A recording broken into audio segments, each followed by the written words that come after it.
Hi everybody, this is Shariar and you're watching All of Your Business. In All of Your Business, we are going to talk about the rising oil prices and uncertainty revolving it. With our guest, Mr. Mitab Haider. Assalamu alaikum, sir. Alaikum assalam. How are you, sir? I am fine. Sir, we all know that with the ongoing Middle East crisis, the oil prices and the uncertainty regarding it are rising frequently. Sir, my first question to you is this, that oil prices have surged above $100 again as Iran has attacked the Gulf shipping. So does that mean that we are going to see more prices, high prices? Bismillah ar-Rahman ar-Rahim. Thank you very much for having me. Actually, after eruption of this war, uncertainty gripped the whole world, and especially the fuel prices. We have seen that prices are fluctuating at rapid pace. Earlier, we have seen that the prices had gone crossing $110 per barrel. Then it dropped, it nosedived, and it was hovering around $80 per barrel. Right. But again, after this latest episode, the prices are again going up and up. Right. That's why it's fluctuating pricing, and it's very hard to predict what's going next. So keeping in view this geopolitical tension, government of Pakistan preferred to keep escalated prices in the domestic market. But now they have already taken this decision to review the prices on weekly basis. So the prices has decreased, but it is yet to see how much it's going to pass on to the consumers in Pakistan. Right. So fingers crossed. But on weekly basis, it is hoped that the next time it will not be much increase, because Prime Minister of Pakistan has already indicated and directed to the relevant authorities that there is no need to increase further escalated prices and burden it with the consumer. So the government is exploring all available options.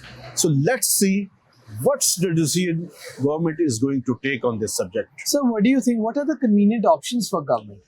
Actually, there are some cushions available with the Ministry of Finance. But as you know, we are under the IMF program. So it is the viable option that there shouldn't be any subsidy involved in it. But the government may explore that it decreases the alternate options. For instance, decrease the budget for development, or they have created a certain amount of cushion within the budgetary framework of the ongoing financial year. So these are the two options, and either one can be utilized, but with the consent of the IMF. Right. So talking about the oil prices, several countries in the world have agreed to biggest ever oil release in the history after Iran has issued warning. So what is this about, and how is Pakistan also involved? Is Pakistan also involved in the bigger countries? Actually, the oil exporting countries, they are going to release 400 million barrels in order to smoothen the supply. Right. So, because this war has curtailed the overall supply of the oil, so it is a step in order to smoothen the supply side of the oil. But if the supply is smoothened, but the routes are blocked, as we have seen in the case of Strait of Hormuz, so it's very difficult that the one step can only resolve the whole problems under which we are passing through at the most critical stage. Because uncertainty is the hallmark of this ongoing war, and it had affected the overall supply situation as well as the country's ability to supply the whole fuel to the desired destinations. So it's a multiple problems. So until and unless the issue is resolved, this rising trend and fluctuating trend rather will persist in the next few days or few couple of weeks. Right. So it's a very interesting question that is coming in my mind, and I have been reading social media comments, and it was a very primary question that the netizens were asking, and I wanted you to just talk about it and tell in a simplified manner to our audiences, and that is, with the closure of Strait of Hormuz, is Iran also facing economic challenges? Of course. Is it going to affect Iran as well? Of course, it will affect the all Gulf countries which are in the business of selling fuel to other countries. Right. And it is the passage of almost 20% oil route for the whole for this region. Actually, it will also affect everyone, but Iran will not affect too much because they were already facing negative effects because of sanctions. They were not selling to the different countries, and the countries were not able to buy or procure Iranian oil because of sanctions. But overall, when supply will be constrained, it will affect everyone, including Iran. Right, right. So, having said that, Pakistan has temporarily allowed CIF oil imports, cost, insurance, and freight reasons. So, what do you have to say about it, and what does this mean, and how it is going to impact the citizens? Actually, State Bank of Pakistan has allowed it. Earlier, we were doing import of oil on FOB basis, free on board. Right. But after inclusion of increasing cost in terms of insurance as well as the overall cost of supply, the State Bank of Pakistan has allowed for the 60 days period. Right. In order to ensure the supplier that the all cost will be incorporated. Right. So it will only ensure the smooth supply of oil into Pakistan, because we are exploring the alternate routes. Right. And some of the vessels had already reached Pakistan. Right. So this step has been taken to ensure that all cost will be incorporated in case of reaching supply into Pakistan. So, sir, can you tell us in a very simple words that what CIF means and how it is different than FOB? FOB is basically free on board. It's the supplier side cost. But CIF included insurance as well as the freight cost. Okay. It will increase our cost, but it will ensure the smooth supply, especially in case of Pakistan. Right. So ultimately, as we have seen that the risk premium as well as the logistics cost has gone up, so it will be absorbed by the recipient country. Right. For instance, in case of Pakistan, we are going to upfront bear this kind of burden. Right. So, sir, whether it's CIF these days and smooth supply of oil, there is not going to be any relief for citizens. Actually, smooth supply is a challenge for Pakistan. Okay. So they are helping to provide oil kind of arrangements so that there shouldn't be any supply disruptions. Right. So we are talking about oil prices and what is going on in the Middle East and how it is impacting Pakistan. There's another news that we all know, and I would really like you to dissect it in great detail because it was very unlikely. So Pakistan and IMF have failed to reach a staff level agreement. So what may have caused this?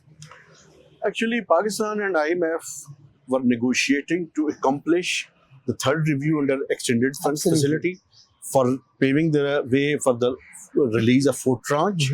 And they were also conducting the second review of the RSF climate finance. Right. So Pakistan was expecting to get $1.2 billion with the approval of this third review and the second review under RSF.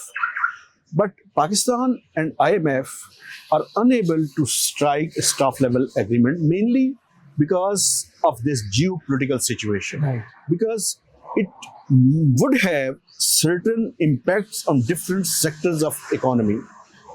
So both sides have witnessed progress in these talks, and they have agreed to continue these talks for next couple of weeks in order to evolve consensus on major 9 tables, which are prerequisites for striking consensus on the staff level agreement. Right. So the talks will continue, whereby Pakistan and IMF will have to strike a consensus on the overall macroeconomic framework as well as the fiscal framework for the ongoing financial year and the major contours of the next financial year. When they will be able to strike consensus on these 9 tables, which I have mentioned, then the staff level agreements will be struck between the two sides. Right. And Pakistani authorities are expecting that within few weeks period, they will be able to strike SLA. Because when SLA will be struck, then IMF will consider the approval of the next tranche in after period of 4 to 6 weeks period. Then Pakistan will be able to draw 1.2 billion tranche from the IMF. Right, right. Sir, there's another good news for Pakistan. That is second phase of Pakistan's 5G auction has begun. Sir, this is a very good leap towards digitization and great expansion of the network. Sir, what are your thoughts about it? Actually, Pakistan has been able to undertake the next generation mobile spectrum auction, under which Pakistan has sold 480 megahertz out of 597.5. It means that all 3 major cellular companies have been able to secure their desired spectrum. It will help to improve connectivity of 4G, and they will also be able to launch 5G in 5 selected major capitals, for instance, in case of Islamabad, as well as the 4 provincial capitals within 2 to 6 months period. Today, they have only undertake another process, another step of those spectrum which they have secured, where the area and the block they are going to get this spectrum.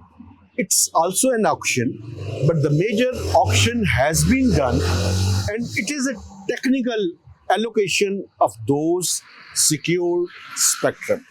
It is only an area or block where they are going to utilize those spectrum. It's a technical thing, and it's done. Today, this process has been accomplished by the regulator, Pakistan Telecommunication Authority. Now, all these 3 major players have secured this 480 megahertz by investing $507 million, $507 million. And they are going to invest for 5G enabled infrastructure to the tune of $1 billion more over the next few years period. So in Pakistan, everyone is facing internet connectivity. It's a problem. Now it will be resolved. 4G will be improved, and 5G will be launched in 5 major cities of this country. Right, right. That's a huge step, sir. It's a huge step. It's a desired step, because we are talking about digitization of the economy, but digitization of the economy cannot be done without improving the connectivity and without improving the overall networking. Right, right. Thank you so much. Always welcome. That was all for today. If you want us to dissect the oil prices more, and if you want us to talk 5G auction in different angles, do let us know in the comments. Till then, keep watching All of Your Business. This is Shehryar signing out.